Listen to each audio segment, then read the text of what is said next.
2 hukuman untuk mantan Kapolresta Sleman dalam kasus Hogi Minaya. Buntut kasus Hogi Minaya, mantan Kapolresta Sleman, Kombes Pol Edi Setiantorning Wibowo resmi dijatuhi 2 sanksi atau hukuman. Keputusan tersebut diambil setelah hasil sidang disiplin dan audit dengan tujuan tertentu, ADTT, oleh Itwasda Polda DIY. Persidangan itu menemukan adanya lemahnya pengawasan pimpinan dalam proses penegakan hukum yang memicu kegaduhan publik. Sebagai pengingat, dalam polemik kasus itu Hogi Minaya, sang suami, malah dijadikan tersangka setelah membela istrinya dari aksi penjamretan. Menurut Kabid Humas Polda DIY, Kombes Pol Ihsan dalam keterangannya, sidang disiplin terhadap mantan Kapolresta Sleman terkait evaluasi pengawasan dalam penanganan perkara yang menjadi perhatian publik ini telah dilaksanakan sesuai mekanisme dan ketentuan peraturan perundang-undangan yang berlaku di lingkungan Polri.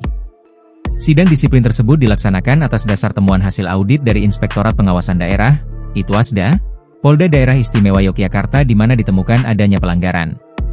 Dalam kasus Hogi, itu terkait tidak dilaksanakannya pengawasan terhadap penyidikan kasus laka lantas yang ditangani Satuan Lalu Lintas Polresta Sleman. Sehingga kasus viral dan menyebabkan kegaduhan di tengah masyarakat. Perlu kami tegaskan bahwa proses yang dilaksanakan adalah sidang disiplin, bukan sidang kode etik maupun proses pidana, karena substansi pemeriksaan berkaitan dengan aspek manajerial dan tanggung jawab pengawasan, kata Ihsan. Sidang disiplin dilaksanakan pada Kamis, 26 Februari 2026, lalu dipimpin Irwasda Polda DIY Kombes Pol I Gusti Ngurah Rai Mahaputra. Hasil sidang diputuskan bahwa yang bersangkutan, Kombes Edi dijatuhi sanksi berupa teguran tertulis, dan mutasi bersifat demosi berupa pencopotan dari jabatan. Dalam konteks pembinaan karir anggota Polri, sanksi tersebut merupakan bentuk tindakan tegas atas setiap kelemahan dalam fungsi pengawasan yang terjadi di lingkungan satuan kerja. Menurut Ihsan, Polda DIY telah menegaskan bahwa setiap pimpinan atau pejabat kepolisian memiliki tanggung jawab pengawasan melekat terhadap bawahan dan satuan kerja yang dipimpinnya. Apabila terdapat kekurangan dalam pelaksanaan fungsi tersebut, maka mekanisme internal akan berjalan secara objektif dan proporsional sesuai tingkat pelanggaran.